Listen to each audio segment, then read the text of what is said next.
Assalamualaikum warahmatullahi wabarakatuh. Ya, kelas 11 pada semester 2 ini untuk materi matematika, yaitu yang pertama ada bab mengenai fungsi komposisi dan inverse. Tapi pada video kali ini saya akan membahas terlebih dahulu yaitu fungsi komposisi, ya. Fungsi komposisi itu adalah penggabungan dari beberapa fungsi menjadi satu, gitu ya.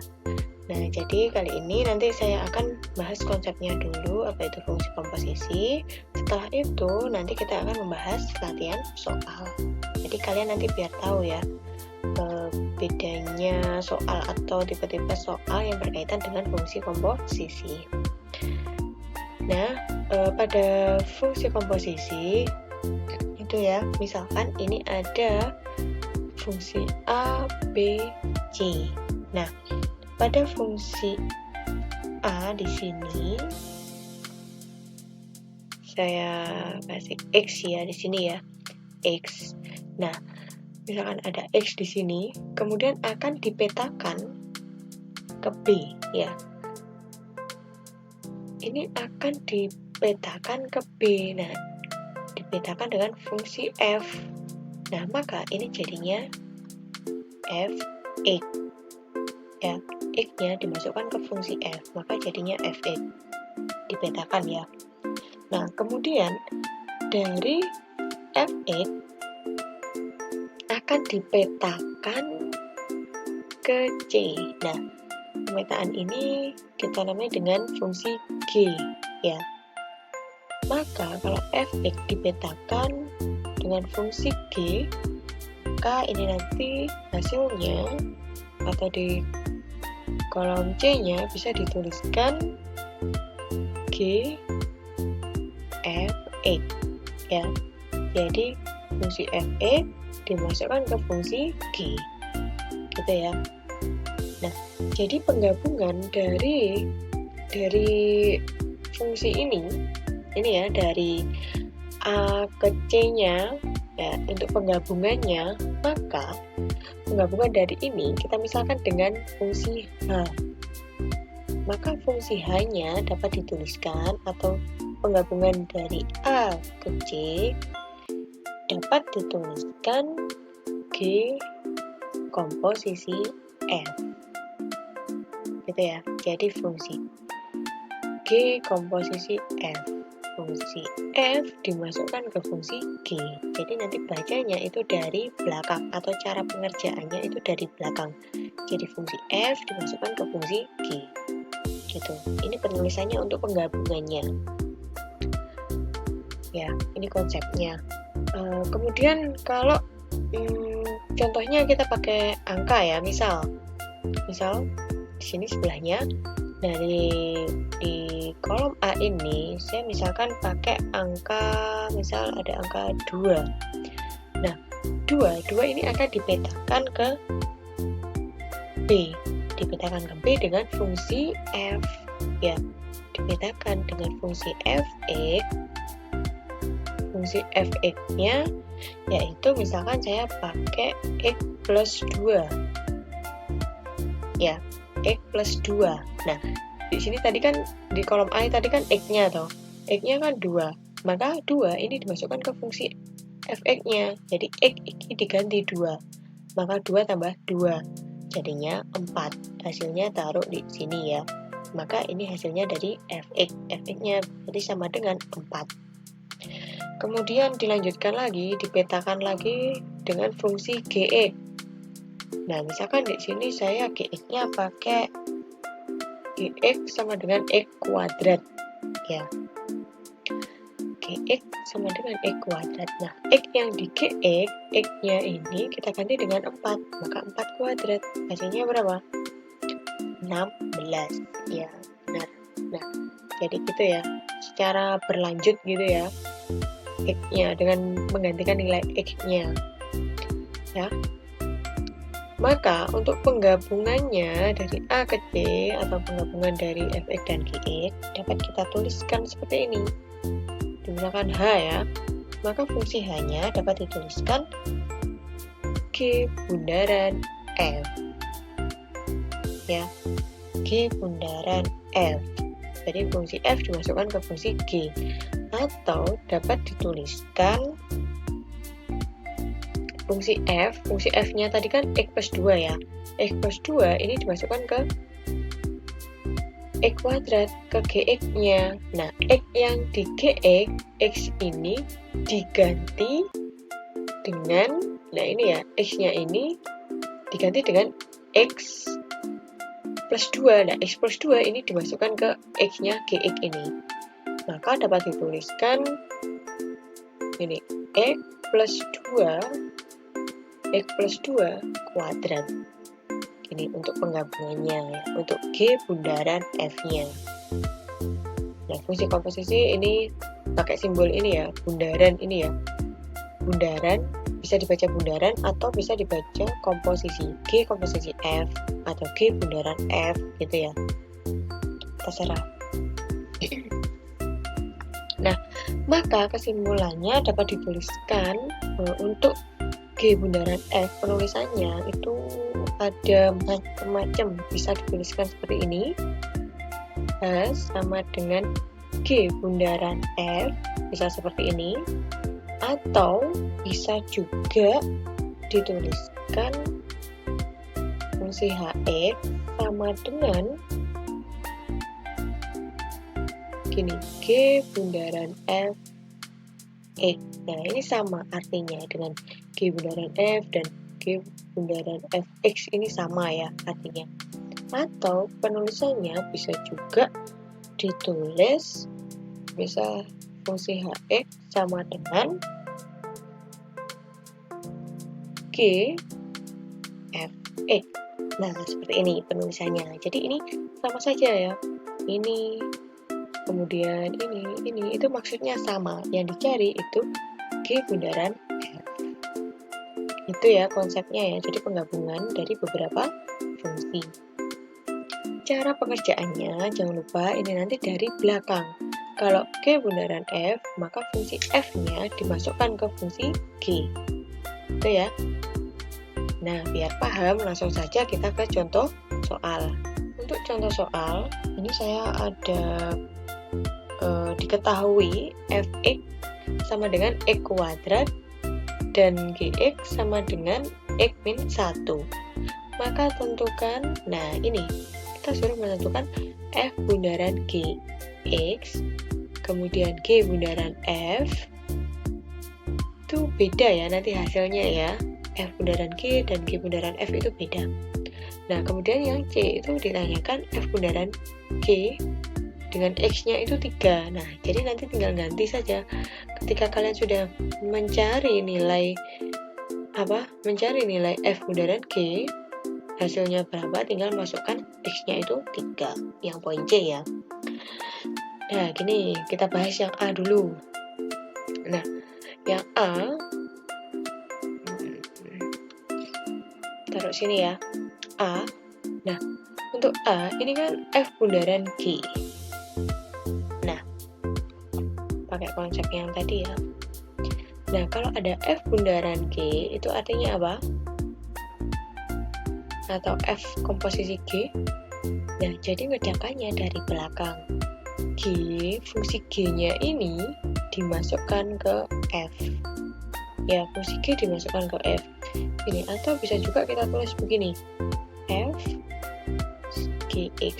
Nah, jadi di dalam fungsi F itu ada Gx. Gx-nya masuk ke F. Nah, Gx. Nah, Gx-nya tadi kan di soal ini kan X min 1. Nah, jadi X min 1 ini kita substitusikan ke X kuadrat atau ke Fx-nya. Ya. Gini, jadi kita tuliskan gini. F, nah Gx-nya berapa? X min 1. Nah, X min 1 ini kita masukkan ke fungsi F. F-nya X kuadrat. Nah, X-nya yang di X kuadrat ini kita ganti dengan X min 1. Gini, jadi X min 1 kuadrat ini. ya kan? Ini kan X-nya yang di Fx, gitu ya. Cara ngejakannya ada di belakang. G masuk ke fungsi F. Itu patokannya ada yang di situ ya. Jadi dari belakang. Kalau misalkan nanti ada G bundaran F, jadi F masuk ke G. Gitu ya. Misal gini ya, ada F bundaran G. Kalau ada F bundaran G, maka G masuk ke F.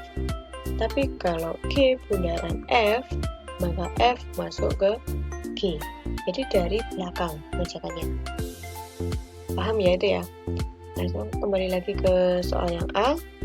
Nah, ini tadi kan sudah tak masukkan ya tadi ya. Gx-nya kan X-1. Nah, X-1 ini dimasukkan ke E kuadrat, jadinya X-1 kuadrat. Nah, kita tinggal menyederhanakan ini. X-1 kuadrat hasilnya itu berapa? Ya, kita jabarkan dulu aja. X-1 kali X-1. Dan kita kalikan ini ya. X kali X, ya, X kuadrat, kemudian X kali min 1, min X, ya, terus min 1 kali X, berapa? Min X, min 1 kali min 1, plus 1. Ya, hasilnya maka X kuadrat, min X, berapa? Ya, min 2X, plus 1. Udah, ini hasilnya. Ini kan sudah tidak bisa disederhanakan lagi. Berarti ini hasilnya X kuadrat min 2X plus 1 untuk yang A ya. Nah, kemudian kita lanjut mengerjakan yang B ya. Untuk jawaban yang B di sini ya. G bundaran F. G bundaran F sama pakai cara yang sama. Nah, jangan lupa tadi kan kalau ada G bundaran F, maka F-nya masuk ke G, gitu ya. Jadi G, F, E ini. Nah, kemudian Fx-nya berapa? E kuadrat. Kita tuliskan di sini E kuadrat. Tinggal masukkan E kuadrat dimasukkan ke X-1 punya X tadi. X-nya ini diganti X kuadrat. Jadinya X kuadrat min 1 gitu. Apakah ini bisa disederhanakan lagi? Tidak bisa, ya ini hasilnya ya. Tidak bisa disederhanakan lagi. Udah paham ya? Berikutnya untuk yang C. Nah, untuk yang C soal ini kan berkaitan dengan soal A ya. F bundaran G sama-sama bundaran G, tapi di sini X-nya itu 3. Kita nggak usah ngitung lagi, kita pakai acuan yang di A tadi ya. Kita tulis di sini ya, C. Nah, untuk yang C itu kan F bundaran G 3. Nah, kita acuannya pada yang soal di A tadi kan sama ya, kita tinggal lihat hasil akhirnya saja, nggak usah ngitung ulang. Nah, F bundaran G tadi hasilnya kan ini E kuadrat, tak tulis E kuadrat min 2X plus 1, hasilnya ini kan. Nah, karena di sini ada 3, maka X-nya itu tinggal diganti 3. Langsung saja, ini X ganti 3, berarti 3 kuadrat min 2 dikali X-nya diganti 3 plus 1 gitu. Maka hasilnya berapa ini? Ya, 9 min 6 plus 1. Maka sama dengan berapa? 9 min 6, 3 plus 1. Berapa? 4 ya hasilnya ya. Gitu caranya. Maka hasilnya 4 ini. Paham ya? Tinggal ganti X-nya saja. Nah, diingat-ingat, pengerjaan fungsi komposisi tadi mengerjakannya dari belakang. Lihat fungsi yang belakang. Fungsi belakang dimasukkan ke fungsi depannya. Gitu ya. Ini contoh soal yang nomor 1. Saya punya lagi tipe soal yang kedua. Nah, ini soal yang nomor 2. Jadi ini kebalikannya. Fungsi f bundaran G-nya sudah diketahui, terus kalian disuruh mencari nilai Gx-nya. Jadi kebalikan dari yang tadi ya. Nah, di sini kalian disuruh mencari fungsi Gx. Fungsi fx-nya sudah diketahui, yaitu x plus 2. Ya, caranya gimana? Nah, kita tulis yang diketahui dulu saja. Berarti kita berangkat dari fungsi f bundaran G ini. Maka tak tuliskan jawabnya itu f bundaran G atau f komposisi Gx yaitu 2x plus 8. Gini ya. Udah. Nah, setelah itu kita jabarkan yang f bundaran G itu kan tadi maksudnya gimana? Ya, fungsi G masuk ke f kan. Nah, jadinya gini, f Gx, ya kan? F Gx gini sama dengan 2x plus 8 tetap. Nah, kita kerjakannya yang di ruas kiri ya. Ini nyari yang ruas kiri. Nah, f Gx. Nah, Gx-nya berapa? Oh, Gx-nya ditanyakan. Ya, berarti tetap isinan Gx ya. Jadi Gx ini nanti dimasukkan ke fungsi f ini, ke fungsi f. Langsung saja. Jadinya, nah, x yang di fx ini, nah x ini diganti Gx. Ya, tinggal ganti ini sini berarti Gx ini x plus 2 sama dengan 2x plus 8. Udah. Nah, baru ini nanti bisa ketemu Gx-nya. Tinggal pindah ruas, ya kan? Berarti Gx, nah, plus 2 ini pindah ruas jadi min ya. 2x plus 8 min 2. Maka Gx-nya sama dengan berapa? Ya, 2x, 8 min 2 plus 6. Ketemu Gx-nya. Gx hasilnya 2x plus 6. Itu ya, ini caranya kalau mencari Gx. Ini kebetulan fungsi f bundaran G-nya sudah diketahui. Kira-kira cara ngerjakannya nanti seperti ini. Ya, udah saya kasih contohnya. Tipe soal tadi ya, ini yang pertama. Kalian pahami mencari f bundaran G, G bundaran F. Jangan lupa pengerjaannya dari belakang. Itu kuncinya ada di situ ya. Udah, 2 soal ini saja yang saya jelaskan tipenya. Untuk latihan-latihan soalnya ada di LKS, silahkan dikerjakan ya. Kalau tidak bisa tanya saya. Kira-kira dari yang saya jelaskan ini tadi bisa dipahami apa tidak ya? Ya, semoga bisa dipahami ya. Kalau ada yang belum paham, kalian bisa japri saya langsung ya. Udah, terima kasih videonya. Ini semoga nanti bermanfaat ya. Udah, wassalamualaikum warahmatullahi wabarakatuh.